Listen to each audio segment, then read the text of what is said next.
No shortage of dramatic headlines over the hazy holidays, maybe. Well, President Trump finally signed that COVID relief package in a last-second cliffhanger after bringing the country to the brink of a government shutdown. So let's get caught up on all things politics. Who better than ABC News political director Rick Klein? Rick, so good to see you. Okay, he criticized it, threatened not to sign the relief bill, President Trump did, finally did sign it. So, okay, we can't just all move on. There are still some fallout and maybe some political ramifications of this. What are they? Yeah, TJ, this was the weirdest kind of political fight in Washington because it was essentially the president fighting with himself. He helped negotiate this bill through his team. Republicans voted for it. Everyone assumed everything was home clear for the holidays. And then suddenly he started making noises about vetoing it, called the bill a disaster, a disgrace, and then left people hanging. Ultimately, we don't have a government shutdown. Those unemployment benefits that have now been extended are probably going to be delayed a little bit. People aren't going to get their checks in all likelihood this week, so they are going to miss out on a check over the holidays. Those stimulus checks of $600 for individuals, they're going to take a little while to get through processing. So maybe no harm, no foul ultimately. But I'll tell you, there are a lot of political repercussions because one dynamic that we've been watching is, at what point do Republicans start to break with President Trump? In this case, President Trump broke with Republicans before they could even return any kind of favor like that. So it has sowed a lot of discord, a lot of disunity inside the Republican Party.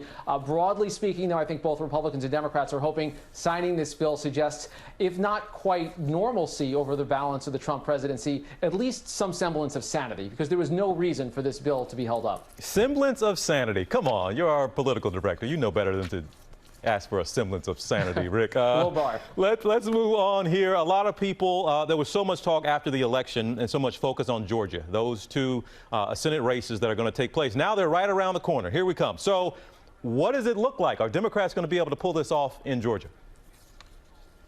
Yeah, TJ, the conventional wisdom on this has shifted a few times. And President Trump's going to be there on the eve of the voting next Monday. Those senators know that their fate is tied to President Trump's political standing. And the conventional wisdom has been from the beginning that Democrats don't win in runoffs, that these are lower turnout affairs, that Republicans tend to be more motivated. But keep in mind a couple of factors, TJ. One is Joe Biden won the state, as has been affirmed by multiple recounts. And despite what the president says, Biden won. So there is a Democratic base there. The second big factor is that all of this talk about a rigged election, the president's false claims, even some on his legal team suggesting that Republicans should boycott this election, it has hurt the Republican Party in Georgia. It has motivated Democrats. We're seeing record turnout for this kind of a runoff election. And get a load of this number.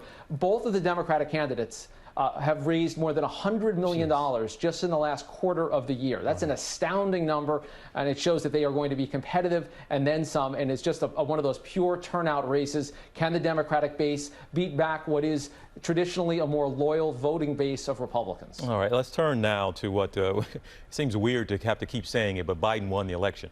The Electoral College has confirmed that, and now it's Congress's turn on January 6th, I do believe. Now, this is not something normally that we would sit down, pay a whole lot of attention to. It's supposed to just be a formality in a lot of ways, but we all know this is different. What do we expect? Do we expect some fireworks? Well, this is wild. If you check your Constitution, all you need is one House member and one senator to object to an election result to force debate in the House and the Senate. Now, that doesn't mean that you can overturn the election results. And no one thinks that Republicans have the votes. They obviously don't even control the House. They may not control the Senate either. So it's not going to go anywhere. But fireworks, yeah, there are plenty of Trump loyalists in the House and most likely a few in the Senate who are willing to stand up and say, you know what, I don't trust this election, and at least force the charade of a debate over it. It will be dispatched of.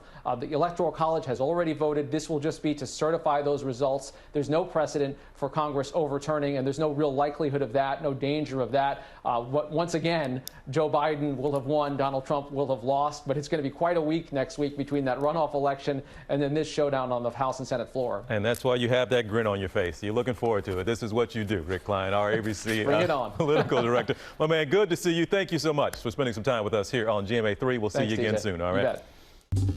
Well, hey there, GMA fans. Robin Roberts here. Thanks for checking out our YouTube channel. Lots of great stuff here. So go on, click the subscribe button right over here to get more of awesome videos and content from GMA every day, anytime. We thank you for watching, and we'll see you in the morning on GMA.